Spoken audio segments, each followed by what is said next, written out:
இணையதள தேரிலேறி உலகெல்லாம் வலம் வரும் இசை முரசு வானொலி. இது இதயங்களை இணைக்கும் வானொலி.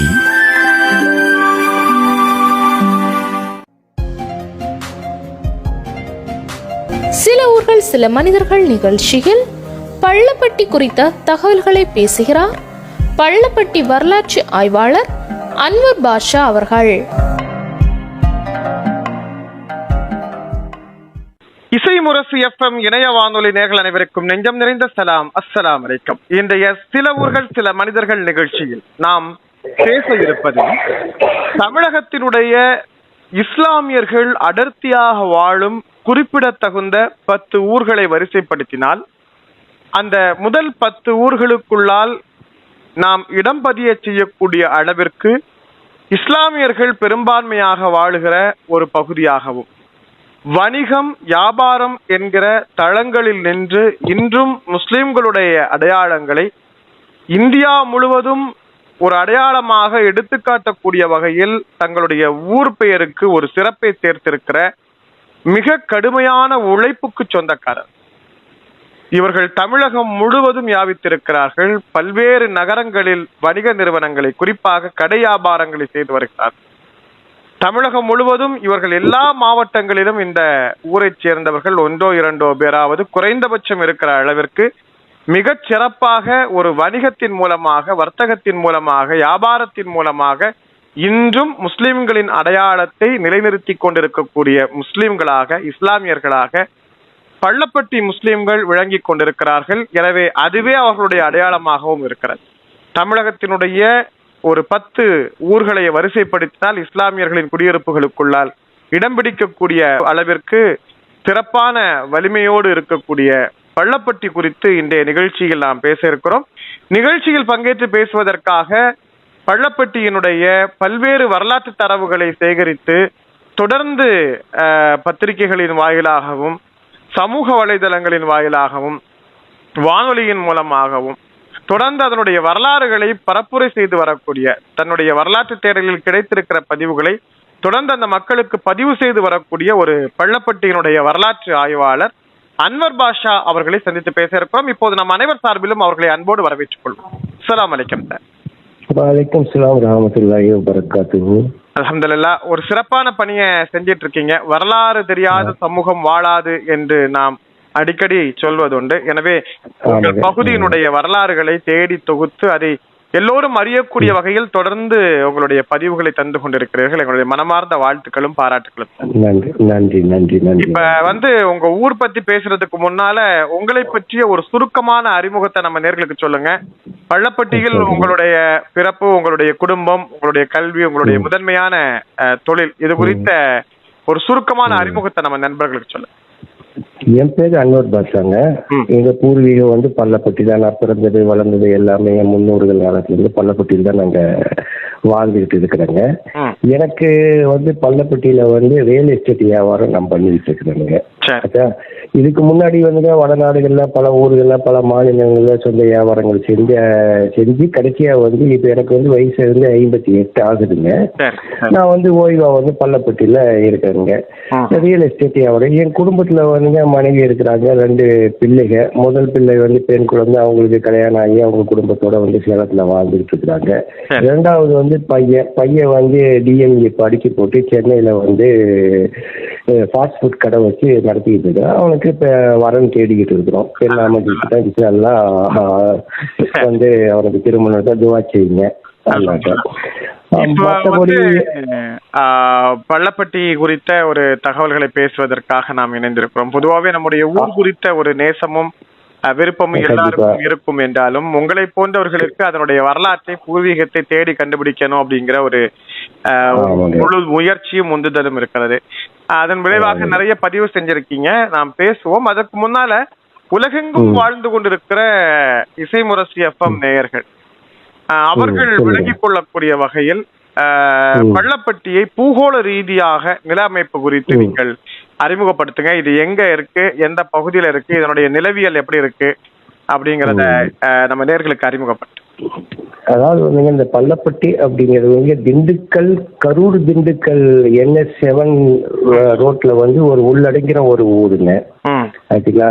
இது கருமலை ஃபாரஸ்ட், ரெங்கமலை அப்படின்னு சொல்லி, கருமலை ஃபாரஸ்ட்டுக்கு உட்பட்ட ரெங்கமலைன்னு சொல்லி இந்த பள்ளப்பட்டில இருந்து 8 கிலோமீட்டர் தூரத்துல இருக்குது. பக்கத்துல இந்த பக்கம் எடுத்துக்கிட்டா ஒட்டஞ்சத்திர இங்க இருந்து 34 கிலோமீட்டர், திண்டுக்கல் வந்து 34 கிலோமீட்டர், கரூர் வந்து 32 கிலோமீட்டர். பக்கத்துல வந்து அரவக்குறிச்சிங்கிற ஒரு ஊரு 5 கிலோமீட்டர்ல இருக்குதுங்க. இந்த சுற்று வட்டாரத்துல வந்து என்ன சொல்றதுங்க, இதான் பூகோள ரீதியில் நீங்க பார்த்தா நங்காஞ்சி ஆறு இங்க வந்து இந்த ஊருக்குள்ள ஓடிக்கிட்டு இருக்குதுங்க. பூகோள ரீதியில் நீங்க பாக்குறப்ப வந்து கரூர் திண்டுக்கல் மாவட்டத்துக்கு இடப்பட்ட பகுதியில இந்த ஊரு இருக்குதுங்க. இதுதான் இந்த ஊருடைய அமைப்புங்க. இந்த ஊருக்குள்ளார வந்துங்க 90% மக்கள் இஸ்லாமியர்கள், 10% மக்கள் சமய சகோதர சமூகத்தை சேர்ந்த மக்கள் இருக்காங்க. இந்த ஊர்ல வந்து சுமார் ஒரு 25 பள்ளிவாசல்கள் இருக்குது. ஆமா, இதுல ஒரு மாட்டு மத அவங்களுடைய ஒரு கோயில் ஒண்ணு இருக்குது, கிறிஸ்துவர்களுடைய ஒரு சர்ச்சு ஒண்ணு இருக்குது இருக்குதுங்க. 90% மக்கள் பள்ளப்பட்டியில இஸ்லாமிய மக்கள் இருந்தாலும் இதுவரைக்கும் எந்த ஒரு வேற்றுமையும் இல்லாமல் சுத்தி இருக்கிற கிராமங்கள்ல இருக்கிறவங்க அத்தனை பேர்கள் வந்து சமய சகோதர சமூகத்தை சேர்ந்தவங்க தான் வாழ்ந்து வர்றாங்க. இப்ப எந்த வகையான நிலத்தை சேர்ந்தது இங்க இருக்கக்கூடிய நிலம், மண், செய்யப்படக்கூடிய அந்த வேளாண்மை இதெல்லாம் எப்படி இருக்கு? என்ன வகையான நிலம் கொண்டது? அதாவது இது வந்து வறண்ட பூமி தானுங்க. இதுல வந்து வெள்ளாமைகள் வந்துட்டு எதுவுமே வந்து சொல்ற மாதிரி எதுவும் இல்லைங்க. இந்த பகுதியில வந்து முருங்கைக்காய்க்கு நல்ல விளைச்சல், முருங்கைக்காய். ஆமா, இந்த சுற்றுவட்டத்துல எல்லாமே முருங்கைக்காயை வந்து பயிரிடுவாங்க.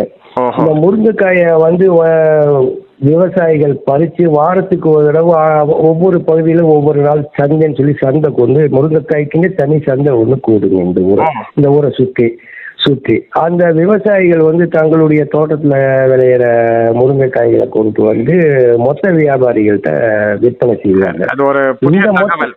பள்ளப்பட்டியில முருங்கைக்காகவே ஒரு தனி சந்தை செயல்படும். ஆமா, தனி சுவை இருக்குதுங்க. இந்த விளையிற முருங்கைக்கு தனி சுவை இருக்குங்க. இந்த மொத்த வணிகர்கள் இந்த முருங்கைக்காயை வாங்கி உள்நாடு மற்றும் வெளிநாடுகளுக்கு ஏற்றுமதி செய்யறாங்க. அதாவது வந்து ஒவ்வொரு பல லாரிகள் மூலமாக இந்த பகுதியிலிருந்து முருங்கைக்காய் வந்து ஏற்றுமதி ஆகுது.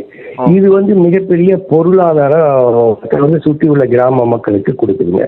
அடுத்து வந்து நமக்கு சொல்ற செம்மறி ஆடு வளர்ப்பு திட்டம். இந்த பகுதியில் வாழ செம்மறி ஆடுகளுக்கு கூடுதல் சுவை இருக்குதுங்க.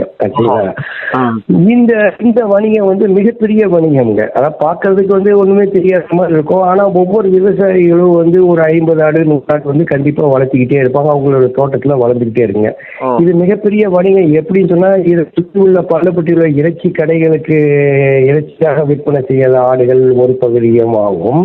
மற்றும் பக்ரீத் நேரத்துல வந்து மிகப்பெரிய சந்தை, தமிழ்நாட்டிலே மிகப்பெரிய சந்தை வந்து பள்ளப்பட்டியில வந்து பக்ரீத் 2-3 நாளைக்கு முன்னாடி வந்து 2 கோடி ரூபா 3 கோடி ரூபாய்க்கு. ஆமா, 2 கோடி ரூபா 3 கோடி ரூபா வந்து பணப்பரிமாற்றம் இது வந்து நிகழுங்க. சுமார் ஒரு 10,000 ஆட்டுக்கு நாம வந்து விற்பனை ஆகும். இது வந்து இந்த பகுதி இதை நம்பியே வந்து வாழ்வாதாரத்தை நடத்திட்டு இருக்கிறவங்க எக்கச்சக்கமான பேர் இருக்காங்க. இது மிகப்பெரிய பொருளாதார பரிமாற்றம் இந்த ஆடு வளர்ப்பு திட்டம் மூலியமா வந்து நடைபெறுகிறது. ஒரு 15 ஆடு வளர்த்தாலே சராசரியா 1 லட்சம் ரூபாய்க்கு மேல அவங்களுக்கு வருமானம். ஆமா ஆமா. அதே போல இந்த பகுதியில் இருக்கிற இந்த பக்ரீத் நேரில கொண்டு வர ஆடுகள் எல்லாமே பக்ரீத்துக்கு முதல் நாளே வித்து எல்லாமே முடிஞ்சுங்க. யாரும் வந்து ஆட்டை வந்து திருப்பி ஓட்டிட்டு எல்லாம் போக மாட்டாங்க.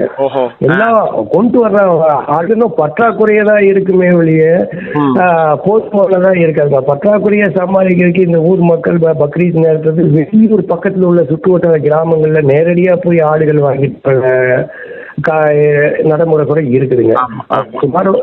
சுமார் ஒரு 10,000க்கு குறையில்லாத ஆடுகள் வந்து ஊர்ல வந்து பக்ரீத் நேரத்துல. ஏன்னா அவ்வளவு பாப்புலேஷன் இருக்கு. எல்லாமே அல்ஹம்துலில்லாஹ் இறைவனுடைய அருளால நல்ல வணிகத்திலையும் வேற தொழில்கள்லையும் வந்து சிறப்பா இருக்காங்க. அதனால எல்லாருமே குர்பானிக்கான நீயத்தோட பெரும்பாலும் இருக்கிறனால அங்க ஆடுகளின் தேவை அதிகமா இருக்கு. கண்டிப்பா கண்டிப்பா. சரி, இப்ப இந்த ஊருக்கு வந்து பள்ளப்பட்டி அப்படின்னு பெயர், இது ஒரு சாதிய பெயரிலிருந்து உருவாகி இருக்கிறதா அப்படிங்கிற ஒரு கேள்வியும் இருக்கு. ஏன்னா பள்ளர் அப்படிங்கிற ஒரு ஆனால் பள்ளர்களுடைய பூர்வீகம் அப்படின்னு பார்த்தா முழுக்க விவசாய நிலம் சார்ந்த பின்புலமா தான் இருக்கு. ஆனால் அங்கு வந்து வெள்ளாமை குறித்த பெரிய வாய்ப்புகளும் அது குறித்த பெரிய நிலபுலம் சார்ந்து நெல் விவசாயத்திற்கான சூழல் இல்லை. பள்ளர்கள் பெரும்பாலும் நெல் விவசாயம் பின்புலம் கொண்டவர்கள். அப்படி இருக்கும்போது ஒருவேளை நிலம் தன்மை மாற்றம் அடைந்து இன்றைக்கு இது மாதிரியான சூழலை அடைந்திருக்கிறதா, இல்ல வேற எதுவும் இந்த ஊருக்கு பள்ளர்கள் பெட்டிங்கிறதுக்கான பெயர் காரணம் வேற எதுவும் இருக்கா? வரலாற்று ரீதியாக என்ன தகவல் உங்கள்கிட்ட இருக்கு? வரலாற்று ரீதியா நம்ம சொல்ல வந்தீங்க, சுமார் 800 வருஷத்துக்கு முன்னாடியில இருந்து இந்த ஊர் இருக்குதுங்க. 800 வருஷம் இந்த ஊருடைய பழமைன்னு சொல்லி நம்ம எடுக்கிறப்ப, ஹிஸ்டரியில நம்ம எடுக்கிறப்ப 800 வருஷத்துக்கு முன்னாடி இந்த ஊருடைய வரலாறுகள் ஆரம்பமாகுது. இது எப்படி நம்ம வரலாற்றை சேகரிக்கிறோம் அப்படின்னா, பாபா பக்ருதீன் ரஹமத்துல்லாஹி அலைஹி, அதாவது வந்து திருச்சி நத்தர் வலியுல்லாவுடைய சீடர் அவங்க வந்து ஆந்திரா பெனுகுண்டாவில் அடங்கி இருக்கிறாங்க. அவங்க வாழ்ந்த காலகட்டத்தில் 800 வருஷத்துக்கு முன்னாடி இந்த பள்ளப்பட்டிக்கு ஒரு முறை விஜயம் செய்யறாங்க. அவங்க அப்ப விஜயம் செய்யறப்ப ஒரு இடத்துல வந்து அவங்க வந்து சில்லா தவம் இருக்கிறாங்க ஒரு சில நாட்கள். இருக்கிறப்ப வந்து இந்த பகுதி மக்களுக்கு இஸ்லாத்தை ஏற்றி வச்சு போட்டு அவருடைய சீடர்களை வந்து ஒரு சிலரை இங்கேயே விட்டு போட்டு அவங்க அடுத்த ஊருக்கு பிரயாணம் ஆயிடுறாங்க. அவங்களுடைய சீடர்கள் இந்த ஊரிலேயே இருந்து அவங்க எந்த இடத்துல தங்கி இருந்தாங்களோ அந்த இடத்துல வந்து ஒரு தியான தவசாலை அமைச்சு தியானங்கள், திக்ருகள், தொழுகைகள் நடத்திக்கிட்டு இருக்கிறாங்க. இந்த காலகட்டத்துல இது இப்படி வந்து ஒரு எல்லாமே விவசாயிகள் தான், சிற்றூர் தான், விவசாயிகள் தான். முக்கியமான பல்லர்கள், அதாவது இது வந்து முதல்ல வந்து இதுக்கு ஊரே கிடையாதுங்க, ஊருக்கு வந்து பேரே கிடையாதுங்க. ஓகேங்களா? இது வந்து ஒரு வரலாற்று குறிப்பு, பழமையான வரலாற்று குறிப்புல வந்து நான் பார்த்ததுல வந்து மங்காபுரம் என்று சொல்லுவார்கள் அப்படின்னு சொல்லி ஒரு வரலாற்று குறிப்புல வந்து படிச்ச ஞாபகம் எனக்கு இருக்குது. அதை வந்து மங்காபுரம் அப்படின்னு சொல்லிட்டு என்னைக்குமே இந்த ஊருடைய புகழ் வந்து மங்காது அப்படிங்கிறது ஒரு செல்ல பெயர்ல வந்து அந்த அப்ப கூப்பிட்டுட்டு இருந்திருக்கிறாங்க. இது வந்து ஒரு புலவர் எழுதின ஒரு கவிதையில வந்து இந்த மங்காபுரத்தை சேர்ந்த அப்படின்னு சொல்லி ஒரு வாக்கியம் வந்து வருது. இதை வச்சுதான் நம்ம வந்து இந்த ஊருக்கு வந்து மங்காபுரம் அப்படிங்கிற ஒரு பெயர் இருந்திருக்கலாம் அப்படின்னு சொல்லி. அப்போ வந்து பல்லர்கள் வந்து அதிகமாக இந்த ஊர் வாங்க. ஆந்திய ஆட்சி காலத்தை நிலப்பிரபுகள், விவசாயிகள், நிலப்பிரபுகள் வந்து இந்த பல்லர்கள் வந்து சுரண்டுறாங்க. அதாவது வந்து அவங்க உழைப்ப வந்து சுரண்டிட்டு ஊதியமா வந்து எதுவுமே தராம அறிநெல் அப்படின்னு சொல்லி பல்லு இலக்கியத்துல வந்து இந்த சம்பவத்தை வந்து பதிவு செஞ்சிருக்கிறாங்க. சரிங்களா? பல்லு இலக்கியங்கிற ஒரு இதுல வந்து நம்ம பதிவாயிருக்குது. இவங்க வந்து நில சுவர்ந்தாளர்கள் வந்து இந்த ஏழை மக்களுடைய உழைப்ப உறிஞ்சிட்டு போதிய ஊதியங்கள் தராம இருக்காங்க. இதனால வந்து பல்லர்கள் வந்து ரொம்ப மனவேதனைக்குள்ளாகவும் ரொம்ப சிரமத்திலே வாழ்ந்துகிட்டு இருக்காங்க. இப்படி ஒரு 400 ஆண்டுகள் வந்து கழியுதுங்க. 400 ஆண்டுகளுக்கு பிறகு ரசூலுல்லாஹி ஸல்லல்லாஹு அலைஹி வஸல்லம் அவர்களுடைய வம்சாவளியை சேர்ந்த ஜமாலுதீன், கமாலுதீன் இந்த 2 பேர்கள் வணிக நோக்கமாகவும் மார்க்கத்தை ஏற்றி வைப்பது நோக்கமாகவும் இந்தியாவுக்குள் கோழிக்கோடு வழியாக வந்து இந்தியாவுக்குள்ள நுழையிறாங்க. இவங்களுடைய வம்சங்கள் வாரிசுகள் பல கிளைகளாக பிரிஞ்சு பல மாவட்டங்கள், பல ஊர்களில் போய் தங்கி அந்தந்த ஊர்களில் போய் வியாபாரங்கள் செஞ்சுட்டு இருக்காங்க. இந்த ஜமாலுதீனுடைய பரம்பரைகள் வந்து அப்படியே வந்து பள்ளப்பட்டிக்கு பக்கத்துல இருக்க ஜமீனாத்தூருங்கிற ஒரு ஊர்ல வந்து தங்குறாங்க. அன்றைய காலகட்டத்தில் அவங்க வந்து வியாபாரிகளா கேட்குறாங்க. ஜவுளி வியாபாரத்துல கொடி கட்டி தாவள வியாபாரம் அப்படின்னு சொல்லுவாங்க. அந்த வியாபாரத்தை தாவள வியாபாரம் என்ன அப்படின்னு சொல்லி நம்ம கேட்டா வந்து அறுவடை விதைப்பு காலத்துல வந்து மல்லு, காடா, திணிகளை வந்து பல ஊர்களை போய் கடனுக்கு கொடுத்து போட்டு வந்துடுவாங்க விதைப்பு காலத்துல. இது அறுவடை காலத்துல வந்து அதுக்கான தொகையை வசூல் பண்ணிக்கிட்டு மறுபடியும் கொடுத்து போட்டு வருவாங்க. இது வந்து 6 மாத தாவள வியாபாரம் அப்படி சொல்லுவாங்க. இது வந்து இந்தியாவில் எல்லா ஊர்களுக்கும் வந்து பரவாயில்ல, குறிப்பா கர்நாடகா போன்ற ஊர்கள் எல்லாம் வந்து இருப்பாங்க. இந்த ஜமாலுதீனுடைய பரம்பரைகள் ஜமீனாத்துக்குள்ள தங்கியிருக்கப்ப இவங்களும் அந்த வணிகத்துல வந்து ஈடுபடுறாங்க. அப்போ வந்து ஜமீனாத்தூர் வந்து பெரிய ஊராகவும் பள்ளப்பட்டி வந்து மிக சிறிய ஊராகவும் இருக்குது. ஜமீனாத்துள்ள பாக்கு வியாபாரமும் பள்ளப்பட்டியில வந்து ஜவுளி வியாபாரம் பிரசித்தி பெற்றதாக இருக்கு. ஜவுளி வந்து வாரத்துக்கு ஒரு தடவையோ மாசத்துக்கு ஒரு தடவையோ இந்த பள்ளப்பட்டியில வந்து சந்தை கூட செஞ்சு இருக்கிறாங்க ஜவுளி வியாபாரத்துக்கு இந்த தாவள வியாபாரிகள். பார்த்தீங்களா? இப்படி இருக்கிற காலகட்டத்துல வந்து இஸ்லாமியுடைய அரபு வணிகர்களுடைய தொடர்பு, அவர்களுடைய நியாயம், நேர்மை, வணிக இதை வந்து தொடர்புல வந்து இந்த இருக்கிற ஏழை மக்கள் பல்லர்கள் வந்து மனம் கவர்ந்து அவங்க தொழில்களையும் இவங்க வந்து வணிகத்துல வந்து இணைக்கிறாங்க. அப்படித்தான் வணிக அந்த பல்லப்பட்டியுடைய வணிகர்கள் வந்து அப்படித்தான் வந்து உருவாக்குறாங்க. ஆமா, இந்த காலகட்டம் அப்போ சின்ன ஊர் தானுங்க, பெரிய ஊரே கிடையாதுங்க இந்த பல்லப்பட்டி. இப்ப இந்த ஜமீனாத்துள்ள தங்கி இருக்கிறப்ப மீரான்சா காதிரி அப்படிங்கிற ஒரு பெரியவங்க வந்து இருக்கிறாங்க. அவங்க வந்து மிகப்பெரிய தக்குவாதாரி, மிகப்பெரிய வழித்தன்மை வாய்ந்தவர்கள். இவங்களுக்கு வந்து 3 மகன்கள். அதுல 2வது மகன் அப்துல் காதர் அப்படிங்கிற ஒரு மகன். இவங்க வந்துங்க சிறு வயசுலேயே ரொம்ப வணக்கசாலியா இருக்கிறாங்க, ரொம்ப கராமத்து வாய்ந்தவங்களாக, வழித்தன்மை வாய்ந்தவங்களாக இருக்கிறாங்க.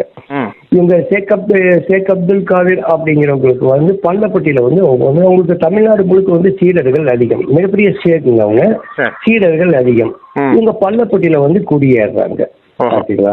இவங்க பள்ளப்பட்டியில குடியேறப்ப இவங்க மேல வச்சிருக்கிற அன்பின் காரணமாக இவருடைய சீடர்கள் அனைவர்களும் வந்து பள்ளப்பட்டியில வந்து குடியேற ஆரம்பிக்கிறாங்க. அப்பதான் வந்து இந்த பள்ளப்பட்டி வந்து பரிணாம வளர்ச்சி அடையுது. எல்லா ஊர் மக்களும் வந்து குடியேறி இஸ்லாமிய அடையாளத்தோட உருவாகுது இல்லையா? ஆமா. இப்ப இந்த பல்லர்கள் வாழ்ந்துட்டு இருக்க இஸ்லாமியத்துடைய கொள்கை கோட்பாடுகளை கவர்ந்து எல்லாருமே வந்து இஸ்லாமிய மதத்துக்கு மாறுறாங்க. ஒண்ணு தங்களுடைய பொருளாதார ரீதியில நலிவடைஞ்சு போய் இஸ்லாம் மார்க்கம் ஒரு வியாபாரம் அப்படின்னு சொல்லி ஒண்ணு சொல்லுது, அதன் மூலியமா நம்ம வாழ்வாதாரத்தை நம்ம உயர்த்திக்கலாம். 2வது கொள்கை ரீதியில வந்து இஸ்லாம் மார்க்கம் மிக உன்னத மார்க்கமா இருக்கிறது சொல்லி போட்டு அப்படிங்கிறது அன்றைய காலகட்டத்துல ஒரு ஒடுக்கப்பட்ட இனக்குழு, ஒடுக்கப்பட்ட ஆமா பல இஸ்லாம் வந்து சமத்துவத்தோடு வந்த போது அவர்கள் தங்களுடைய இன விடுதலைக்காகவும் அதிலிருந்து விடுபட்டு வந்திருக்காங்க. இன்னும் வந்து பல்லர்கள் என்றாலே நாம் எல்லோரும் விவசாயிகளை மட்டுமே பேசிக் கொண்டிருக்கிறோம்.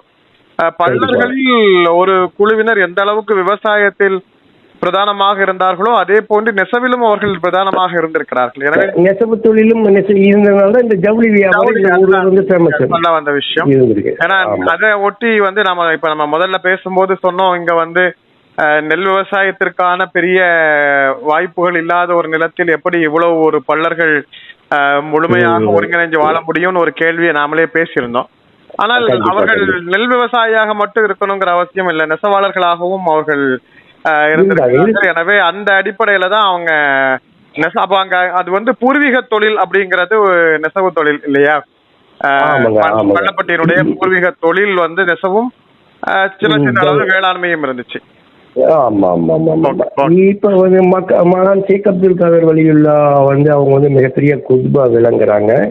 அவங்க பள்ளப்பட்டியில வாழ்ந்துட்டு இருக்கிற காலகட்டத்தில் தான் வந்து பள்ளப்பட்டி வந்து பெரிய ஊரா வந்து பரிணாமம் அடையுது. இப்ப அரபு வணிகர்கள்ட்ட இருந்து இவங்க வியாபார தொடர்புல ஏற்படுத்தி இந்த மக்கள் தங்களும் சுய வியாபாரம் மூலிமா இதே தாவள வியாபாரம் பல ஊர்களுக்கு பிரயாணம் செஞ்சு தாவள வியாபாரங்களை செஞ்சுக்கிட்டு தங்களுடைய வாழ்வாதாரத்துல வந்து சிறந்து விளங்குறாங்க. இப்ப வந்து பள்ளப்பட்டியில இருந்து வெளியூர் மக்கள் வந்து புதிய குடிமக்களும் இருக்கிறாங்க, வெளியூர்ல இருந்து வந்து வாழ்ற மக்கள்களும் குடியேறனால பள்ளப்பட்டியில வந்து அடையாளம் காண விதமாக இப்ப அரபு நாடுகளை கோந்திரங்கள் அமைச்சு அடையாளம் காணதுக்காக வாழ்றாங்க. அதே போல பள்ளப்பட்டியில வந்து அடையாளம் காண வகைராக்கள் என்று ஒரு அமைப்பு ஒண்ணு இருக்குதுங்க. வெளியூர்ல இருந்து வந்தவர்களை வந்து ஒரு அந்த ஊரை வச்சு ஒரு அடையாளம் காணுவாங்க, அல்லது பூர்வ குடிமகன ஒரு பட்ட பெயர்கள் ஏதோ ஒரு பெயர்களை வச்சு அடையாளம் கண்டு இப்ப இன்னைக்கு வந்து வகைரா அப்படின்னு சொல்லி ஒரு இது பள்ளப்பட்டியில இப்பவும் வந்து அந்த குடும்பங்கள் வந்து வகைராக்களாக தான் அடையாளப்படுத்தப்படுது இல்லையா? கண்டிப்பா கண்டிப்பா கண்டிப்பா வந்து முக்கியமான விஷயம். வகைரா அப்படிங்கிற பெயர்ல அடையாளப்படுத்துவது முஸ்லிம்களுடைய மரபு, அது ஒரு முக்கியமான பதிவு. வந்து மற்ற இனக்குழுக்கள்ல வகைராங்கிற இன அடையாளம் அல்லது குடும்ப அடையாளம் கிடையாது. இங்கதான் வந்து ஏதாவது ஒரு குடும்ப பெரியவர், இப்ப ஒரு காதர் மைதின்னு ஒருத்தர் இருக்காருன்னா காதர் மைதின் குடும்ப வகைரா அப்படின்னு சொல்லுவாங்க. இந்த வகைராங்கிறது இஸ்லாமியர்கள் தான் இந்த சொல்லையே வந்து தமிழுக்கு கொடுத்தாங்க. நீங்க வந்து நம்ம நீதிமன்றத்தினுடைய நடவடிக்கைகள்ல பயன்படக்கூடிய ஜாமீன், பேல், தபேதார், இது மாதிரியான சொல் பயன்பாடு வந்து எல்லாமே இஸ்லாமியர்கள் கொடுத்தது.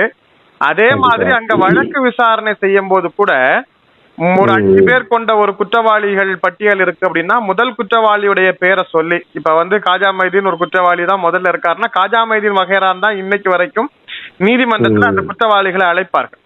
அதனால இந்த வகைரா அப்படிங்கிற பெயர் பயன்பாடு சில முஸ்லீம் குடியிருப்புகள்ல மட்டும்தான். பள்ளப்பட்டியில, இப்ப எங்க குமரி மாவட்டத்துல 1-2 ஊர்கள்ல, இப்படி சில ஊர்கள்ல வகைரா அப்படிங்கிற பெயர் பயன்பாடு இருக்கு. அது ஒரு முஸ்லீம் இனக்குழு அடையாளம்ங்கிறதுக்கு ஒரு சிறந்த சான்று. சரி, இப்ப இந்த வகைராவை பத்தி நம்ம பேசுறப்ப வகைரானால என்ன சிறப்பு இந்த ஊர் மக்கள் அப்படி நம்ம சிந்திக்கிறப்ப வந்து ஒரு குறிப்பிட்ட வகைராக்கள் இருக்கும். அந்த வகைராவுடைய வம்சாவளிகள், சொந்த பந்தங்கள் எல்லாருமே இருப்பாங்க. ஒரு நல்லது கெட்டதுன்னா அந்த வகைராவை சேர்ந்தவர்கள் எல்லாம் ஒன்று கூடிடுவாங்க. இந்த வகைராவில வந்து யாராவது ஒரு ஏழைகள் குமர் காரியத்துக்காகவோ அல்லது மற்ற மருத்துவ தேவைக்காகவோ நலிவடைஞ்சு போயிருந்து அந்த வகைராக்காரர்களே அந்த தேவைகளை நிறைவேற்றி இவர்களுக்கு சிபாவை வந்து கொடுப்பாங்க. அவங்க தேவைகளை நிறைவேற்றுங்க. இது வந்து காலங்காலமா வந்து மற்ற எல்லாருமே செய்வாங்க, பொதுவா செய்வாங்க. குறிப்பிட்ட மாதிரி ஒரு குறிப்பிட்ட அந்த வகையான நம்ம வகைராக்காரவங்க வந்து இந்த மாதிரி சிரமப்படுறாங்களோ இவங்களுக்கு வந்து உதவி செய்யலாம். நம்ம எங்க வீட்டுல ஒரு பெண் வந்து கரை சேராம இருக்குது, அதுக்கு ஒரு நல்ல ஏற்பாடு பண்ணி நம்ம கொடுத்துடலாம். உங்க குடும்பத்துல ஏதாவது நோய் வாய்ப்பட்டிருக்கு, இவங்களுக்கு நம்ம வந்து பொருளாதார உதவி செய்யலாம் அப்படின்னு சொல்லி இருப்பாங்க. அதே போல ஜகாத் அப்படின்னு சொல்லி எடுக்கிறப்போ வந்து இஸ்லாமிய இதுல வந்து பள்ளப்பட்டியில வந்து பெரும்பாலும் வந்து ஜகாத்துகளை வந்து உறவினர்களுக்கே பரிமாற்றம் நடக்குங்க. உறவினர்கள் யார் ஏழைகளாக இருக்கிறாங்களோ அவங்களுக்கு வந்து பரிமாற்றம் பண்ணுவாங்க. அது வந்து காதும் காது வச்ச மாதிரி வெளியில தெரியாதுங்க. ஜகாத் அப்படிங்கிறது வந்து வெளியில சொல்ல மாட்டாங்க. அது ஒரு மிகப்பெரிய பொருளாதார வந்து பரிமாற்றம் நடக்கும். அதுக்கு மேலதான் வந்து மற்ற ஏழைகளுக்கு முதல்ல வந்து தங்களுடைய சுற்றி உள்ள மக்களுக்கு தான் உதவி செய்வாங்க. வலியுறுத்தி இருக்காங்க இல்லையா? இப்ப ஜகாத்ல வந்து யாருக்கு கொடுப்பது அப்படின்னா முதல்ல உங்க குடும்பத்துல யார் வறுமையில இருக்காங்களோ, யாரு துன்பத்தில் இருக்காங்களோ அவங்க வசதி படைத்தவர்கள் அவங்கவுங்க குடும்பத்துல அவங்க உரித்தான சகாத்தை முறையா கொடுத்தாலே போதும். சமுதாயத்துல வறுமை இல்லாத அளவுக்கு ஒரு சமூக சூழலை உருவாக்கி வர முடியும். அத வந்து நம்ம சொல்லுங்க.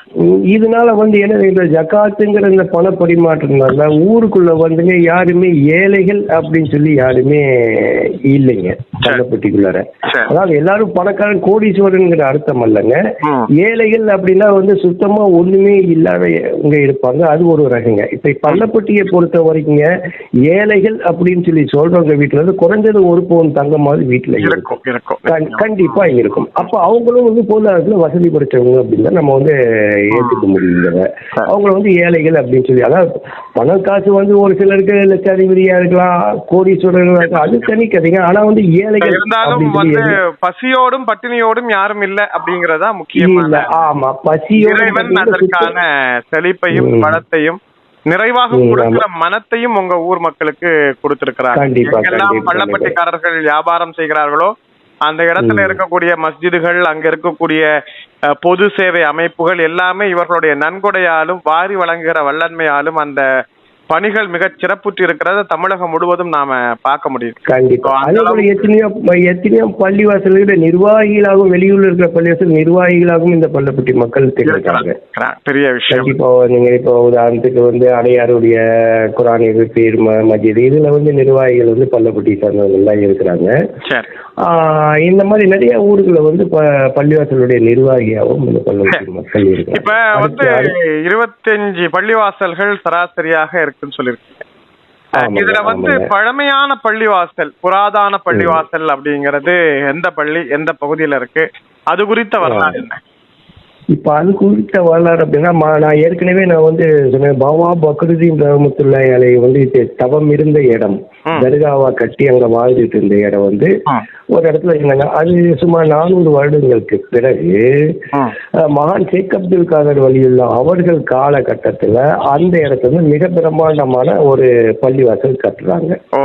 அதை வந்து மேற்கு பள்ளின்னு சொல்லுவாங்க, பெரிய பள்ளின்னு சொல்லுவாங்க. இன்னைக்கு அந்த பள்ளி இருக்கு, ஆனா வந்து சிறிதளவுக்கு இடிஞ்சு மறுபடியும் புதுசா கட்டி இருக்கிறாங்க இப்ப சமீப காலமா. இது வந்து சுமார் 400 வருஷத்துக்கு முன்னாடி உள்ள பழமையான பள்ளிவாசல். இந்த பள்ளிவாசல் இப்ப புனரமைப்பு வந்து முழுமையா அந்த பள்ளி அகற்றிட்டு அந்த இடத்துல புது கட்டடம் போட்டிருக்காங்களா இல்ல பராமரிச்சு வச்சிருக்காங்க?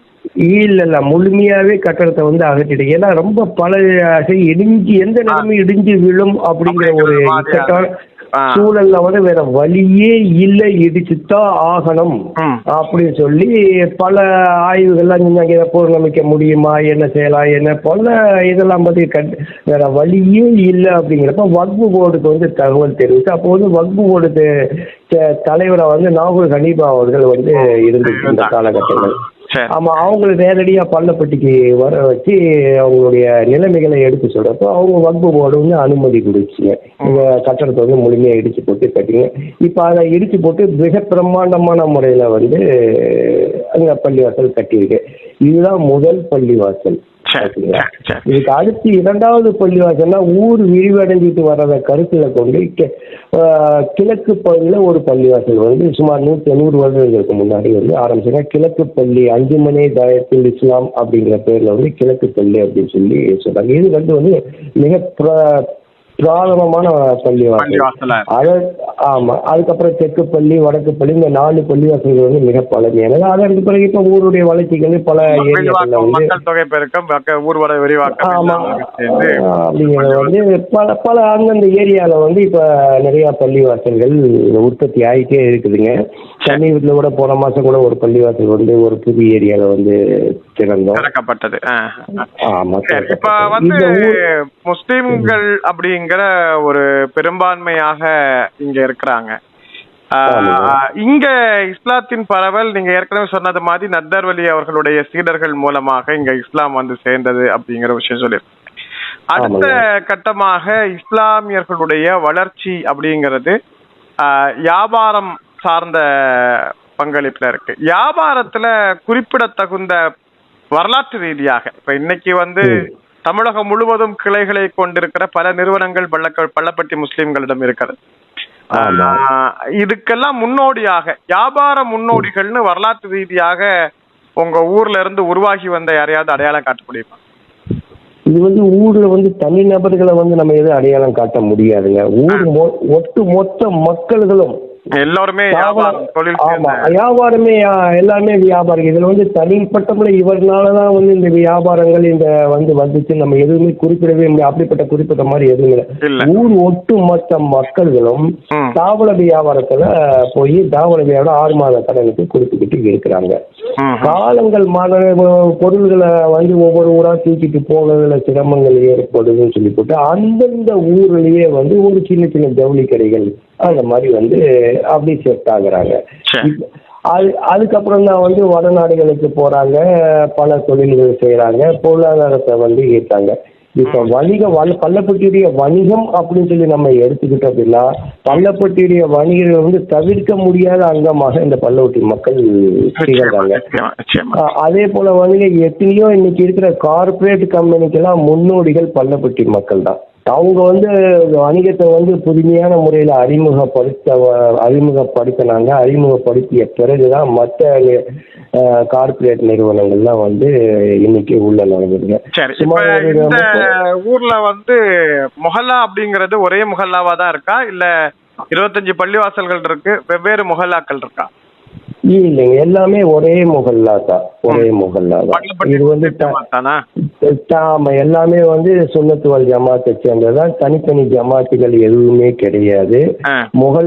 முகல்லா வாரியா வந்து எந்த கணக்கெடுப்போ அந்த இது எதுவுமே கிடையாது. எந்த ஒரு பிரச்சனையாலும் இங்க வந்து ஐக்கிய ஜமாத் என்று ஒரு அமைப்பு இருக்குதுங்க. அந்த ஜமாத்து தான் வந்து எதை தந்தாலும் தீர்வுகள் சொல்லுவோம். அது எந்த பகுதியா, பள்ளப்பட்டியில எந்த பகுதியா இருந்தாலும் சரி, அந்த ஜமாத்து மூலியமா தான் இதுக்கான தீர்வுகள் சரி, அந்த ஐக்கிய ஜமாத் எப்ப உருவாக்கப்பட்டது, எப்படி உருவாக்கப்பட்டது குறித்த தகவல் இருக்கா? இது சுமார் வந்து ஒரு 50 ஆண்டுகளுக்கு முன்னாடி ஐக்கிய ஜமாத் வந்து, இது இல்லாம ஜமாத்துல் உலமா சபைன்னு சொல்லி அது தனியாக இருக்குதுங்க. இது ஐக்கிய ஜமாத்துல ஊர் நலன் சார்ந்த விஷயங்களுக்கு வந்து ஐக்கிய ஜமாத் அப்படிங்கிறது சுமார் ஒரு 50 வருஷத்துக்கு முன்னாடி ஆரம்பிக்குது. இப்போ வந்து தோட்டமால் ஹாஜ பஷீர் அகமது அவர்கள் வந்து தலைவராக இருக்கிறாங்க. ஊருடைய என்ன ஒரு நல்லது கெட்டது கட்டுப்பாடுகள் பிரச்சனைகள் எதா இருந்தாலும் ஐக்கிய ஜமாத்துல போய் அங்க போய்தான் வந்து தீர்வு கிடைக்கும். அது குடும்ப பிரச்சனையா இருந்தாலும் சரி, ஊர் பிரச்சனையா இருந்தாலும் சரி, மற்ற சமூக பிரச்சனையா இருந்தாலும் சரி, என்ன ஒரு பிரச்சனை அங்க போய் அவங்க என்ன தீர்வுகள் வழங்குறாங்களோ அந்த தீர்ப்பை முழுமையா ஏற்று பக்குவம் இந்த ஊர் மக்களுக்கு இருக்கு. ஆமா, கட்டுப்பாடோட இருக்கிறாங்க. இதுதான் ஐக்கிய ஜமாத் அப்படிங்கிறது வந்து பொதுக்குழு உறுப்பினர்களால் தேர்ந்தெடுக்கப்படுகிற ஜமாத் நிர்வாகம் மாதிரியான அமைப்பா, இல்ல வந்து ஒரு பொதுநல சங்கங்கள் அல்லது சேவை மையங்கள் மாதிரியான அமைப்பா? இல்லைங்க, பொதுமக்களால் தேர்ந்தெடுக்கப்படுற ஒரு அமைப்பு தான்.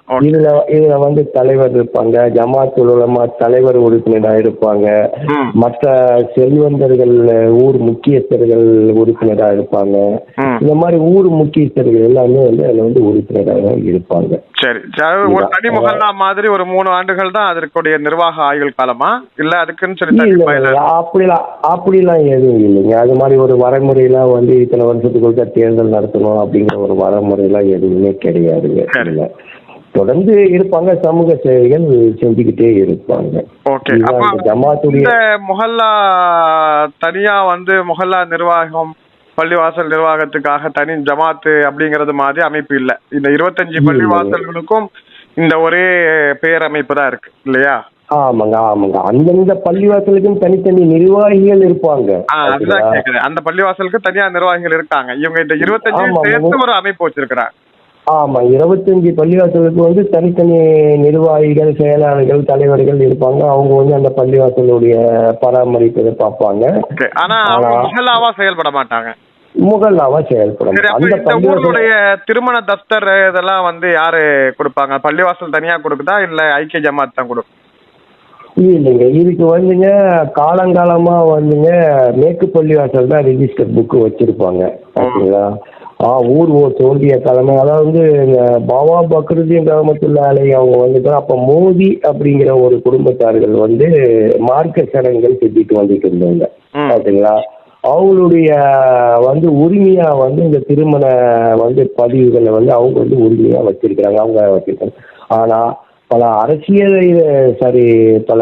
அரசு சம்பந்தப்பட்ட இதுக்கெல்லாம் வந்து அவங்க தனிப்பட்ட முறையில செயல்பட முடியாது அப்படிங்கிற ஒரே காரணத்தால பெரிய பள்ளிவாசலுடைய அவங்க பள்ளிவாசல்ல வந்து இவங்களுடைய அந்த ரிஜிஸ்டர் புக்கை கொடுத்து வச்சிருக்கிறாங்க.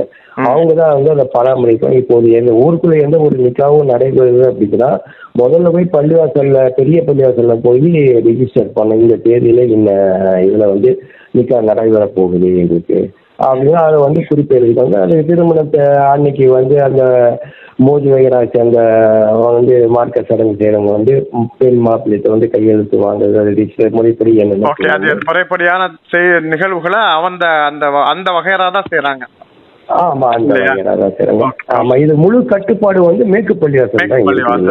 அந்த 25 பள்ளிவாசல் நிர்வாகத்துக்கு கீழே இருக்கிற எந்த குடும்பத்துல திருமணம் நடந்தாலும் மேற்கு பள்ளிவாசல் ஜமாத்து பள்ளிவாசல் நிர்வாகத்துக்கு கீழே இருக்கிற அங்க இருந்துதான் ரிஜிஸ்டர் புக்கு கொண்டு வாங்க. இப்போ உதாரணத்துக்கு வந்து கிழக்கு பகுதியில ஏதோ ஒரு பள்ளிவாசல்ல ஏதோ ஒரு நிக்கா நடைபெறுதுன்னு வச்சுக்குவோமே, உதாரணத்துக்கு அது மாதிரி நிறைய நடைபெற்றாலும் அங்கிருந்து ரிஜிஸ்டர் மேற்கு பள்ளியிலிருந்து ரிஜிஸ்டர் புக்கை கொண்டு வந்துதான் இங்க வச்சு. சரி, ஆனா இப்ப வந்து ஒரு பெரிய எண்ணிக்கையிலான மக்கள் தொகை கொண்டிருக்கிற ஒரு பகுதியா இருக்கு.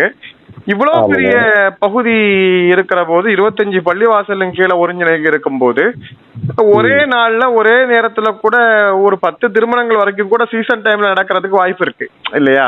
வாய்ப்பில நடந்துகிட்டு இருக்கு. அப்ப அந்த மாதிரி வந்து தொடர் திருமணங்கள் நடைபெறுகிற காலகட்டங்கள்ல இந்த புத்தக பதிவும் நிக்காக நடத்தி வைக்கிற இமாமும் போறதுல ஒரு பெரிய சிக்கல் இருக்கு. இதை எப்படி சமாளிக்கிறாங்க?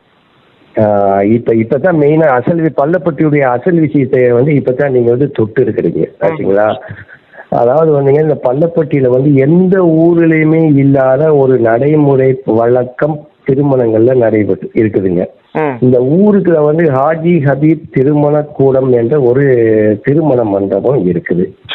இந்த ஊர்ல வந்து இந்திய தேதியில இன்னைக்கு தேதி 21ங்கள இன்னைக்கு தேதியில ஒரு 10 கல்யாணம் நடக்குதுன்னு வச்சுக்கோங்க. உதாரணத்துக்கு அவங்கவுங்க மாப்பிள்ளை பெண் வீட்டார்கள் சார்பா தனிப்பட்ட மன்றங்கள் பிடிச்சிருப்பாங்க, விருந்து உபச்சாரங்கள் அவங்க உறவினர்கள் சொல்லியிருப்பாங்க. அது வந்து தனிப்பட்ட முறையில நடக்கும்.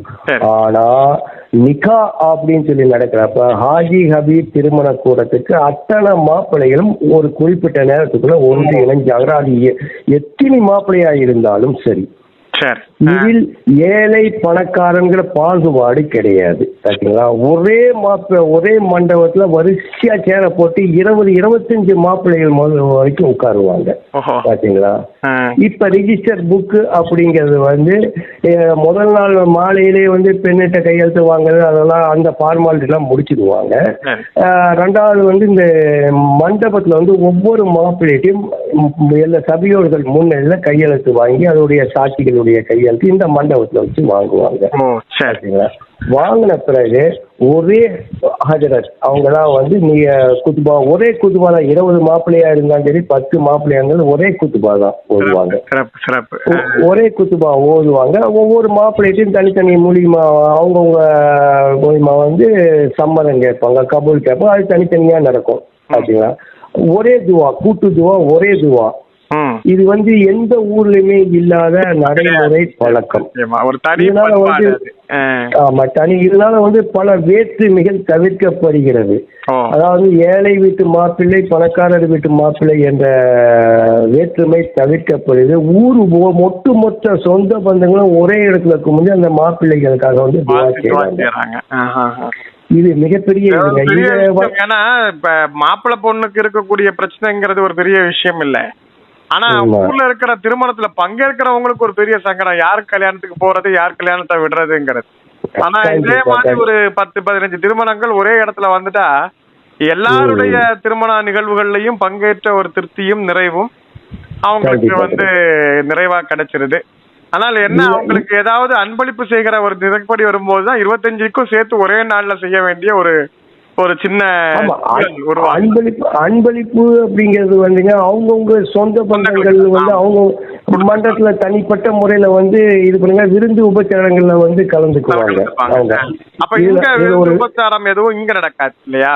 இங்க வந்து திருமணம் மட்டும். அதாவது வந்துங்க இந்த திருமணத்திலேயே நேர கட்டுப்பாடு இருக்குதுங்க. இந்த மன்றத்துல காலையில 11:30க்குள்ளார அத்தனை மாப்பிள்ளைகளும் மன்றத்துக்கு வந்தே ஆகணும். 11:33க்கு வந்து நிக்காவுடைய நிகழ்ச்சிகள் ஆரம்பமாயிடும். அதனால வந்து யாருக்காக எதிர்பார்க்கிற தன்மை கிடையாதுங்க. அதனால 11:30 மணிக்குள்ள அத்தனை மாப்பிள்ளைகளும் மேடையில் ஏறி உட்கார்ந்துருவாங்க. இதுல ஒரு சில நேரத்துல வந்து ஒரு பெரிய அரசியல் தலைவர்கள் திருமணத்தை கலந்துக்கிறதுக்காக வருவாங்க. எத்தனையோ வந்தாலும் அவங்களுக்கு வந்து இதனுடைய நிலையை வந்து முதல்ல எடுத்து 11:30க்குள்ள நீங்க வந்துடணுங்க. அதுக்கு மேல வந்தீங்கன்னா ஒரு பொது வழிமுறையா பல்லாண்டுகளாக தொடர்றதுனால அதை பத்தின கருத்து வேறுபாடோ அல்லது விமர்சனங்களோ அந்த சபையில எழாது. ஏன்னா ஒரு ஊர் மரபு அப்படிங்கறனால அவங்களுக்கு தனிப்பட்ட முறையில ஏதாவது விஐபிகளை வச்சு வாழ்த்தணும்னா அவங்க மண்டபம் எடுத்திருப்பாங்க, அதுல வாழ்த்திட்டு போயிடுவாங்க இல்லையா? தமிழ்நாடு முன்னாள் முதலமைச்சர் கலைஞர்லாம் வந்து நிறைய திருமணங்களை வந்து கலந்துருக்கிறாங்க. இதே பண்ண அதே ஹாஜி ஹபீப் மன்ற திருமண கூட்டத்துல வந்து அது நிறைய சுவாரஸ்யமான கலைஞர் பேசின சுவாரஸ்யமான சம்பவங்கள்லாம் நிறைய இருக்குதுங்க. அதுக்கான வந்து இதுக்கான அதை சொல்றதுக்கு உண்டான டைமிங் எல்லாம் இருக்குங்க. அப்போ வந்து ஒரே ஒரு சம்பவத்தை மட்டும் வந்து நம்ம குறிப்பிடலாம். கலைஞர் அவர்கள் வந்து ஒரு திருமணத்துல கலந்துட்டு இருக்கிறப்ப வந்து ஒரு முன்னாள் எம்எல்ஏ உடைய மகனுடைய திருமணத்துல வந்து கலந்துட்டு அன்னைக்கு அந்த மண்டலத்துல 6 மாப்பிள்ளைகள் உட்கார்ந்து இருக்கிறாங்க. ஆச்சுங்களா, உட்கார்ந்துட்டு கலைஞர் என்ன நினைச்சிட்டு வர்றாரு, அன்னைக்கு நம்ம முன்னாள் எம்எல்ஏ உடைய மகன் வீட்டு கல்யாணத்துக்கு தான் நம்ம வரலாம். ஆனா இங்க வந்து பார்த்தா மேடையில வந்து பார்த்தா 6 மாப்பிள்ளைகள் உட்காரு. கலைஞருக்கு ஒரே ஆச்சரியம், இது என்ன ஒரு மாப்பிள்ளை தானே சொன்னாங்க, ஆனா வந்து இங்க 6 மாப்பிள்ளை உட்கார்ந்து இருக்கிறாங்களே, என்ன காரணம் நான் வந்து தலைமையேற்று நடக்கிற ஊர்ல இருக்கிற மாப்பிள்ளை எல்லாம் ஒன்னா கொண்டு வந்து உட்கார வச்சிருக்கீங்க அந்த நகைச்சுவையா வந்து கலைஞர் கேட்டுட்டாரு. அப்போ வந்து சொல்லி இருக்கிறாங்க, இல்லைங்க நீங்க வந்தாலும் சரி வரலைனாலும் சரி இந்த ஊர்ல இப்படித்தான் கல்யாணம் நடக்கும், இது ஏழை பணக்காரன் செல்வந்தன் எந்த பாகுபாடும் இருக்காது அப்படின்னு சொல்லியிருக்காங்க.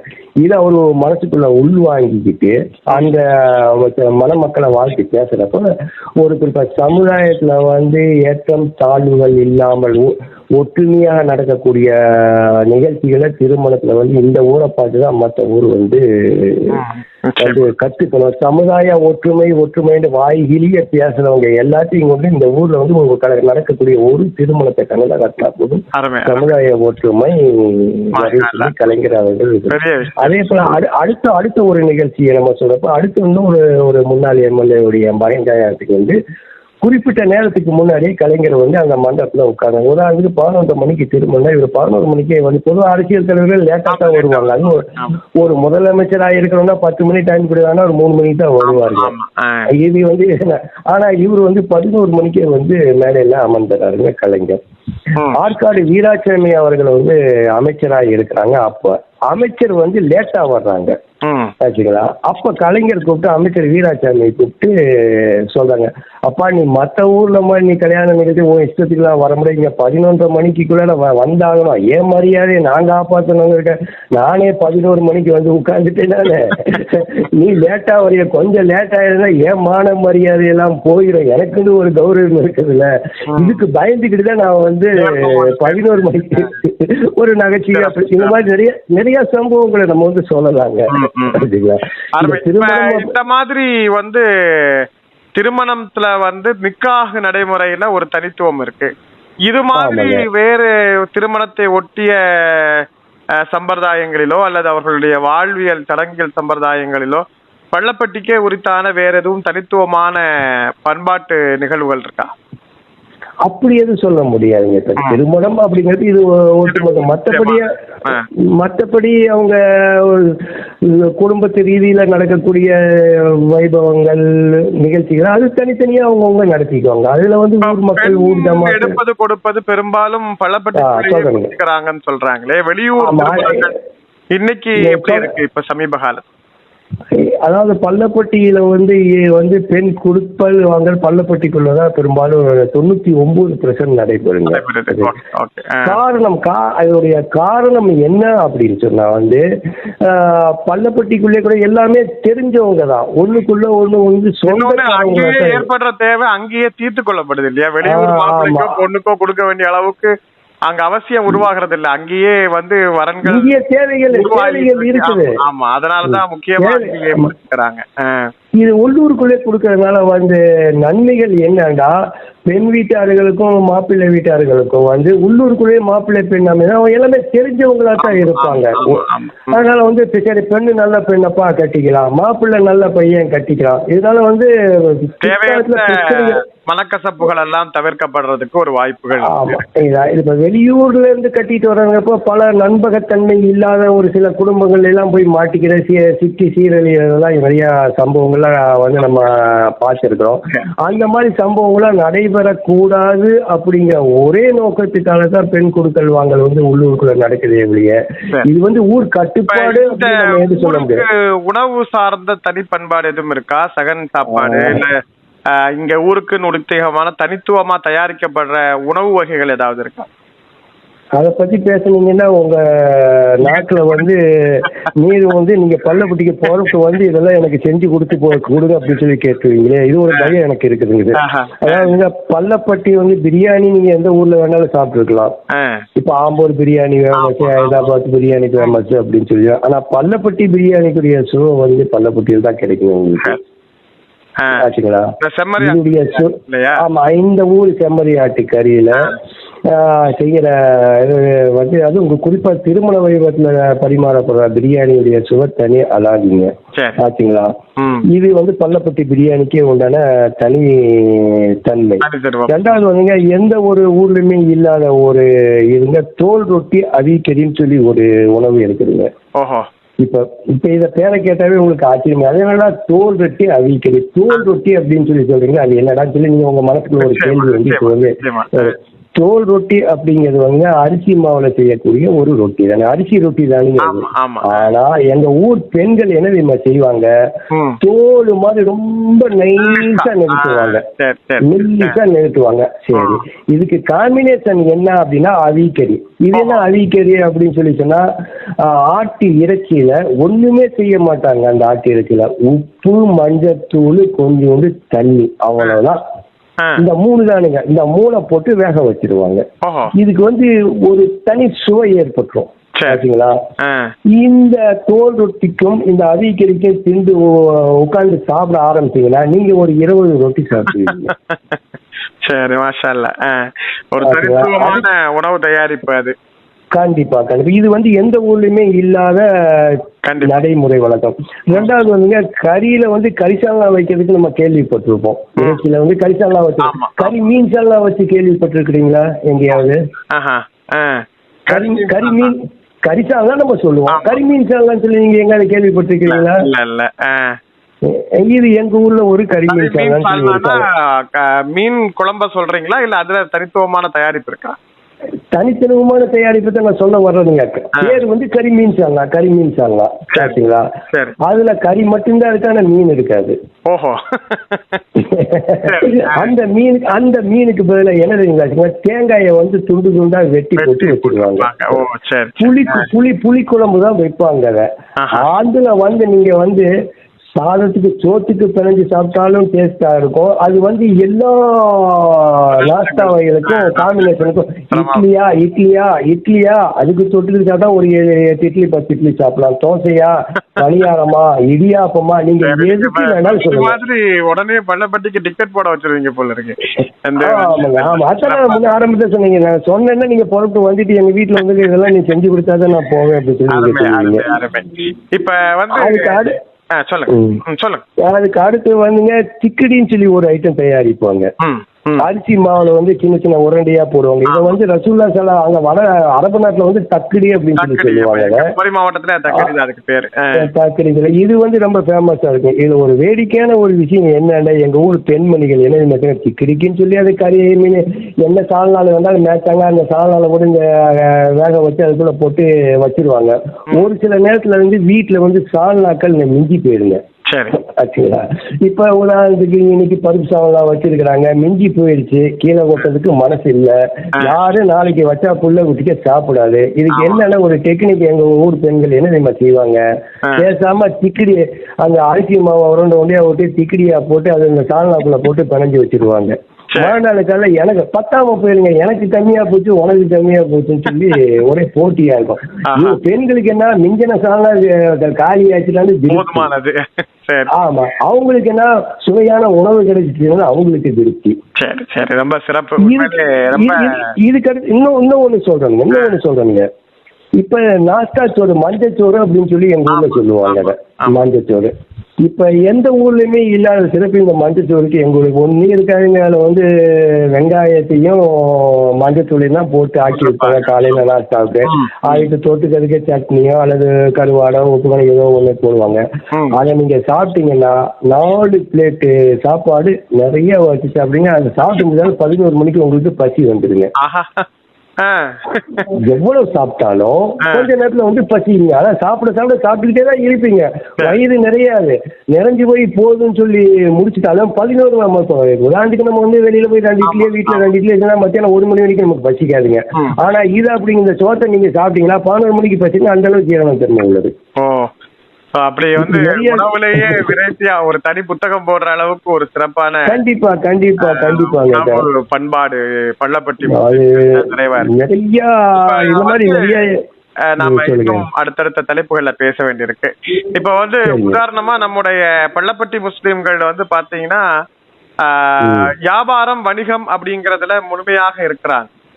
ஓரளவுக்கு இறைவன் எல்லா வகையிலையும் சிறப்பாகவும் செழிப்பாகவும் இந்த முஸ்லிம்களை ஆக்கி வச்சிருக்கிறான். அல்ஹம்துலில்லாஹ்.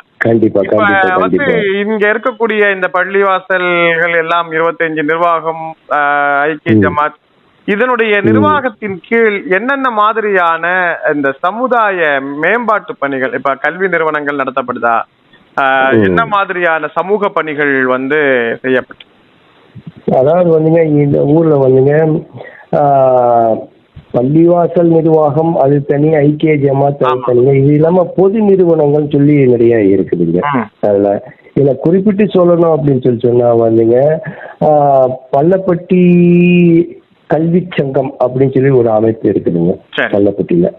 இந்த கல்வி சங்கம் என்ன செய்யுதுன்னா, தமிழ்நாட்டிலேயே, அதாவது மற்ற ஊர்ல இல்லைன்னு நினைக்கிறேன், உஸ்வத்துன் யோசனா ஓரியண்டல் மகளிர் கல்லூரி, அதாவது மகளிர் மேல்நிலை பள்ளின்னு சொல்லி ஒரு பள்ளி இருக்கு. இது வந்து பெண்களுக்கான பள்ளிங்க. ஓகேங்களா? இதுல வந்து முஸ்லிம் கல்வி சங்கம் வந்து நடத்திட்டு இருக்கு. இந்த பள்ளி கூடத்துக்குள்ளார வந்து அரசு உதவி பெறும் பள்ளி தானுங்க. இந்த பள்ளிக்குள்ளார வந்துங்க அந்நிய ஆண்கள், பொதுவாக எந்த ஆண்களுக்குமே உள்ள நுழைய பள்ளிக்குள்ள நுழையிறதுக்கு அனுமதி கிடையாது. அந்த சுற்று வட்டாரத்திலே வந்து போனாவே சந்தேக பார்வையோட தான் பார்ப்பாங்க ஆண்கள் போனாவே. ஓகேங்களா? வந்து பள்ளிக்குள்ள வந்து அனுமதி கிடையாது. அதாவது பிள்ளைகளை சேர்த்துறதோ இல்லை டிசி வாங்குறதோ இருந்தாலும் எங்க ஊர் பெண்மணிக்கு தான் ஸ்கூலுக்குள்ள போய் பிரின்சிபல்கிட்ட பேசி அதுக்கு உண்டான ஆண்களுக்கு சுத்தமா அனுமதியே கிடையாது. என்ன சொல்லப்போனா பள்ளப்பட்டி ஆண்களுக்கு உள்ளுக்குள்ளார எந்த மாதிரி கட்டமைப்புல இருக்குது பள்ளிக்கூடங்கிற இது கூட தெரியாது. ஆமா, அதை ஒட்டி வந்துங்க இப்போ வந்து கடந்த ஒரு 15-20 வருஷத்துக்கு முன்னாடி காலேஜ் ஒன்று ஓப்பன் ஆயிருக்குதுங்க. உஸ்வத்துன் ஓரியண்டல் காலேஜ், அதாவது என்ன சொல்லுவாங்க, மகளிர் கல்லூரி. அதாவது மாமாஜி லத்தீவாஜியா நினைவு மகளிர் கல்லூரி அப்படின்னு சொல்லி ஒண்ணு நடத்திட்டு இருக்குதுங்க. அதுவும் இதே மாதிரி உள்ள இதில் தானே இருக்குது. இந்த ரெண்டுமே வந்து கல்வி சங்கம் தான் வந்து நடத்துங்க. இதை தாண்டி வந்து அல்ஹீரா பைத்துல் மால் அப்படிங்கிற ஒரு அமைப்பு வந்து பள்ளப்பட்டியில செயல்பட்டு இருக்குதுங்க. இந்த அல்ஹீரா பைத்துல் மாலுடைய சேவைகள் என்ன அப்படின்னு சொன்னா, குர்பானி நேரத்துல வந்து குர்பானி தோள்களை வசூல் பண்ணுறதும், கூட்டு குர்பானி திட்டத்தின் மூலியமாகவும் வசூல் பண்ணியும் அந்த பொருளாதாரத்தை பள்ளியில் படிக்கிற ஏழை மாணவர்களுக்கு படிப்பு கல்வி செலவுக்காக உதவி செய்யறாங்க. இது அல்ஹீரா பைத்துல் மால் வந்து இதை வந்து தொடர்ந்து நடந்துச்சு. இது இல்லாம மதிராஜா நினைவு நற்பணி மன்றம் சொல்லி பல நற்பணி மன்றங்கள் நிறைய ஃப்ரெண்ட்ஸ் ஃபெடரேஷன் அப்படின்னு சொல்லி ஒரு அமைப்பு இருக்குதுங்க. இந்த ஃப்ரெண்ட்ஸ் ஃபெடரேஷனுடைய அமைப்பு வந்து ஏழைகளுடைய பொருளாதாரத்துல மேம்படணும், தையல் மிஷின் வழங்குவது, மற்ற இது வந்து உதவி செய்வது, திருமண உதவி திட்டம், இப்படி வந்து ஃப்ரெண்ட்ஸ் ஃபெடரேஷன் அமைப்பு வந்து கடந்த ஒரு 30-35 வருஷமா வந்து சிறப்பா செயல்படுது.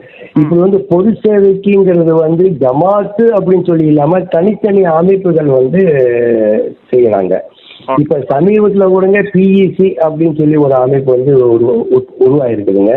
செல்வந்தர்கள் எல்லாமே ஒருங்கிணைந்து வந்து இந்த அமைப்பு வந்து உருவாக்கி இருக்காங்க. இந்த அமைப்பு வந்து மருத்துவ சேவை, மற்ற ஏழைகள் யார் யார் இருக்கிறாங்க, அவங்களுடைய என்ன தேவைகள் அப்படிங்கறத வந்து இந்த பிஇசி அமைப்புங்கிறது வந்து சிறப்பா வந்து செஞ்சுட்டு இருக்காங்க. ஊருடைய எல்லா தேவைகளும் இது மாதிரியான சின்ன சின்ன அமைப்புகள் சங்கங்கள் மூலமா வந்து நிறைவேறுது. ஆமா, கண்டிப்பா நிறைவேறுது. இப்ப பெரிய ஒரு ஊர் பத்தி நாம 1 மணி நேரத்துல பேசுறதுங்கிறது மிகப்பெரிய சாத்திய குறைவு. இப்ப வந்து நாம குறிப்பா சில ஊர்கள் அப்படிங்கிற வகையில பள்ளப்பட்டி பத்தி நிறைய தகவல்கள் தெரிஞ்சுக்கிட்டோம். சில மனிதர்கள் அப்படிங்கிற அடிப்படையில இந்த ஊர்ல இருந்து இந்த ஊரினுடைய எல்லையை தாண்டி அறிமுகமாகி இருக்கிற ஆளுமைகள், அரசியல் ரீதியாக, இலக்கியம் ரீதியாக, அரசு அதிகாரிகள், உயர் பதவிகள் அலங்கரித்தவர்கள், இமாம்கள், இது மாதிரியான பணிகள் வழியாக அடையாளப்பட்டிருக்கிற ஆளுமைகள் பற்றி. ஆளுமைகள் அப்படின்னு சொல்லி சொல்றதுனா வந்துங்க, பெரிய லெவல்ல இருந்து ஆளுமைகளும் வந்து இந்த ஊர்ல இருந்து போகலைங்க. சுதந்திர போராட்டத்து காலகட்டத்துல மணிமொழி மௌலானா அப்படிங்கிற ஒரு பெரியவங்க வந்து கலந்து நேதாஜியுடைய நெருங்கின நண்பராக இருந்து கலந்துக்கிட்டு இருந்தாங்க. அவங்க பள்ளப்பட்டியை சேர்ந்தவங்க. ஓகேங்களா? பள்ளப்பட்டியில் தான் அடக்கம் பண்ணியிருக்கிறாங்க. அவங்க இப்ப சமீப காலமா வந்து அரசு துறையை சேர்ந்த அவங்க வந்து ஒரு பெரிய லெவல்ல பேர் சொல்ற மாதிரி எதுவும் இல்லை. மருத்துவ ரீதியில வந்து மருத்துவர்கள் நிறைய பேர் வந்து இப்போ உருவாகிட்டு இருக்கிறாங்க. ஓகேங்களா? இதை தவிர இப்ப சமீப காலமா வந்து ஒரு உலகத்துடைய பார்வையை வந்து இந்தியாவுடைய பார்வையை வந்து இந்த ஊர் பக்கம் திருப்பங்க வந்து 2 நபர்களை நம்ம வந்து குறிப்பிடலாங்க. ஒண்ணு ரிஃபாட் ஷாருக் அப்படிங்கிற ஒரு இளைஞன், கல்லூரியில படிச்சுட்டு ஆமா, தொழில்நுட்ப விஞ்ஞானி. சமயத்துல கூட சேட்டலைட் கூட வந்து லான்ச் பண்ணியிருக்கிறாரு. ரிஃபாஸ் ஷாருக் அப்படின்னு சொல்லி ஒரு இதை வந்து எல்லாருக்கும் அறியும். இதுக்கு அடுத்தது வந்து காஜா மொயினுதீன் அப்படின்னு சொல்லி ஒரு விஞ்ஞானிங்க. இவரு என்ன அவர் வந்து எனக்கு வந்து நெருங்கின நண்பரும் கூடங்க. இவர் என்ன மக்காத குப்பையில இருந்து பயோடீசலை கண்டுபிடிச்சிருக்கிறாருங்க. இப்ப பிளாஸ்டிக் வந்து அழிக்கிறதுக்கு உலகம் முழுக்க வந்து என்னென்னமோ பண்றாங்க, அழிக்க முடியல. ஆனா இவர் என்ன அந்த குப்பையில இருந்து பயனுள்ள பயோடீசல் வந்து தயாரிச்சு அதுக்கு யூனிட் வந்து பள்ளப்பட்டிக்கு அருகாமையில் உள்ள வேளாம்பாடிங்கிற ஊர்ல கூட யூனிட் வச்சு அரசுடைய அனுமதி எல்லாம் கிடைச்சிருக்கு. எல்லாமே வந்து பாராட்டி இருக்கிறாங்க. இது வந்து இப்போ வந்து அவர் வந்து பெரிய லெவல்ல வந்து இருக்கிறாங்க. காஜா மொயினுதீன் அப்படின்னு சொல்லி அவர் வந்து ஒரு விஞ்ஞானியா இப்போதைக்கு சொல்றாங்க. இந்த 2 பேர்களை வந்து குறிப்பிடலாங்க. நீ வருங்காலத்துல வந்து இருக்காங்க. அதே சொல்லுங்க. சொல்லுங்க. அதே போல பாத்தீங்க, பள்ளப்பட்டி அரவாக்குறிச்சி தொகுதிக்கு உட்பட்டது பள்ளப்பட்டி. ஓகேங்களா? இதுல வந்துங்க 4 இந்த ஊரை சேர்ந்த 4 பேர் எம்எல்ஏவா பதவி வச்சிருக்காங்க. இந்த ஊரை சேர்ந்த இந்த மண்ணின் மைந்தர்கள் 4 பேர். முதல்ல வந்து அப்துல் ஜப்பார் அப்படிங்கிறவர் வந்து முஸ்லீம் சார்பில் வந்து இருந்திருக்காங்க. அதுக்கப்புறம் எஸ் இஸ்மாயில் அவர்கள், அதுக்கடுத்து லியாவுதீன் சேட் அவர்கள், அதுக்கப்புறம் மஞ்சவள்ளி கலீல் ரமன் அவர்கள். 4 பேர்கள் வந்து இந்த ஊரை சேர்ந்தவங்க எம்எல்ஏவா பதவி வச்சு இந்த ஊருக்கும் இந்த ஊருக்கும் இந்த தொகுதிக்கும் சிறப்பாக செயல்பட்டு இன்னைக்கு வரைக்கும் நல்ல பேரோடும் புகழோடவும் இருக்கிறாங்க. இதுல 3 பேர் இறந்துட்டாங்க. மஞ்சவள்ளி கலீல் ரமன் அவர்கள் ஹயாத்தா தான் அவருக்கு நல்லா நீண்ட ஆயுளை தருவாங்க. ஓகேங்களா? இப்ப வந்து நிறைய விஷயங்கள் நம்ம இன்னும் தனித்துவமா பேசினால் ஒவ்வொன்றும் பேசிக்கொண்டே இருக்கலாம். அரபிக் கல்லூரி இருக்கா இந்த இப்ப நீங்க அடுத்த சப்ஜெக்ட் இதுக்கு தான் நான் வரணும்னு நான் நினைச்சுக்கிட்டு இருந்தேங்க. அரபிக் கல்லூரி வந்து தமிழ்நாட்டுல தலை சிறந்த 3 கல்லூரியில ஒரு கல்லூரி பள்ளப்பட்டியில இருக்குதுங்க. அதாவது வேலூர் பாக்கியாத் சாலியார், லால்பேட்டை அங்க ஒண்ணு, அதுக்கு அடுத்து வந்து பள்ளப்பட்டியில இருக்கிற மக்தூமியா மதரசா. இந்த மதரசா வந்து சுமார் 150 ஆண்டுகளுக்கு முன்னாடி துவக்கப்பட்டது. இந்த மதரசா எப்படி துவக்கப்படுறாங்க அப்படின்னா, புதுசாயிப் ஹஜரத் அப்படிங்கிறவங்க வந்து மக்காவுக்கு வந்து ஹஜ் செய்யறதுக்காக தன் சிறு வயசுலயே போறாங்க. அங்க உள்ள சவுலாத்தில் அரபியாங்கிற மதரசால 10 வருஷம் ஓடி போட்டு பள்ளப்பட்டிக்கு திரும்பி வந்து இந்த 150 வருஷத்துக்கு முன்னாடி இந்த மதரசாவை ஆரம்பிச்சாங்க. இன்னைக்கு வரைக்கும் அந்த மதரசா துடிப்போட வந்து ஒவ்வொரு வருஷமா 50 மாணவருக்கு மேல படிச்சு பட்டம் பெற்று போறாங்க. இந்த மதரசால நீங்க கேள்விப்படாத ஒரு 2 விஷயத்தை வந்து எனக்கு வந்து பதிவு செய்யறேங்க. இந்த பல முன்னோடி திட்டத்துக்கு முன்னோடியா இந்த மதரசா விளங்குதுங்க.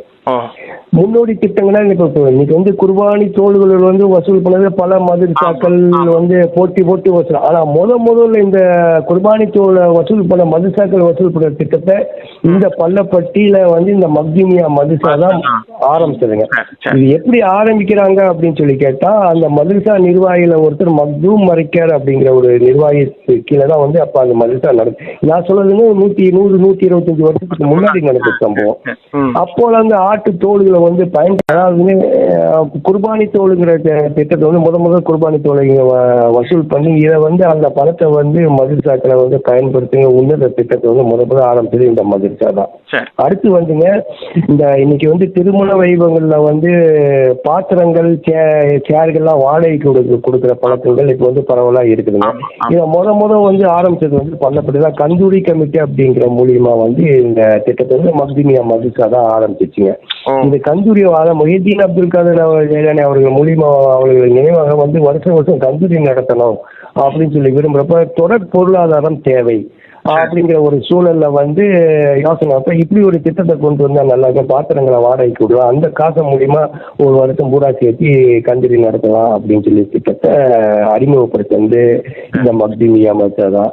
அதன் மூலியமா இன்னைக்கு வரைக்கும் ஒவ்வொரு வருஷமும் கந்தூரிகள் நடத்திட்டு இருக்கு. அந்த கந்தூரி கமிட்டி இன்னைக்கு வரைக்கும் உயிர் போட இருக்குதுங்க. சார், உண்மையிலே வந்து எல்லா பணிகளையும் சிறப்பாக வந்து ஒவ்வொரு குழுக்கள் வந்து நிர்வகிச்சு ஒரு ஊருக்கு தேவையான அத்தனை விஷயங்களையும் இந்த ஊரினுடைய உறுப்பினர்களே முன்னெடுத்து செஞ்சிட்டு இருக்காங்க. கல்விக்கு ஒரு சங்கம், மருத்துவத்துக்கு ஒரு சங்கம், கண்டிப்பா. தொழில் வாய்ப்புகளை உருவாக்கி கொடுப்பதற்கு ஒரு சங்கம், ஏழைகளுடைய கஷ்டங்களை போக்குவதற்கு ஒரு சங்கம், இது மாதிரி கண்டிப்பா. நிறைய உறுப்பினர்கள் சேர்ந்து மிகச்சிறப்பாக செயலாற்றி கொண்டிருக்கிற இந்த திட்டம் தமிழகத்தினுடைய பல ஜமாத்துகளுக்கும் ஒரு முன்னோடியாக இந்த அமைப்பை உருவாக்கி வைத்திருக்கிறது. இன்னும் வரக்கூடிய தலைமுறை கல்வி ரீதியாக ஒரு நல்ல முன்னேற்றத்தை அடைந்து உயர்ந்த பதவிகளில், அதிகார வர்க்கங்களில் இந்த தலைமுறை பள்ளப்பட்டி இஸ்லாமியர்கள் போய் அமரக்கூடிய வகையில் அடுத்தடுத்த கட்ட பணிகளை செய்வதற்கான ஒரு நல்ல முயற்சியை உங்களுடைய சமூகம் முன்னெடுக்க வேண்டும். அதுக்கான முயற்சியும் எடுத்துக்கொண்டிருக்கிறார்கள். இன்னும் சிறப்பான ஒரு பகுதியாக நாம் இந்த பகுதியை தொடர்ந்து பேசுவோம். இந்த நிகழ்ச்சியில் பங்கேற்று நிறைய தகவல்கள், நேரத்துக்கு மேலாக அதிகப்படியான தகவல்களை நம் நிகழ்ச்சியில் பங்கேற்று பேசியமைக்காக தங்களுக்கு நன்றி தெரிவித்துக் கொள்கிறேன். இன்றைய சில ஊர்கள் சில மனிதர்கள் நிகழ்ச்சியில் நாம் இதுவரை பள்ளப்பட்டி குறித்த தகவல்களை தெரிந்து கொண்டோம். நிகழ்ச்சியில் பங்கேற்று பேசிய வரலாற்று ஆய்வாளர் அன்வர் பாஷா அவர்களுக்கு நன்றிகளை சொல்லி மீண்டும் மற்ற நிகழ்ச்சியில் இன்னொரு சிறப்பு அழைப்பாளோடு சந்திக்கப்படுறேன். நன்றியும் சலாமும் சொல்லி விடைபெற்றுக் கொள்கிறோம். சலாம் அலை. இணையதளத்தேரிலேறி உலகெல்லாம் வலம்பெறும் இசை முரசு வானொலி. இது இதயங்களை இணைக்கும் வானொலி.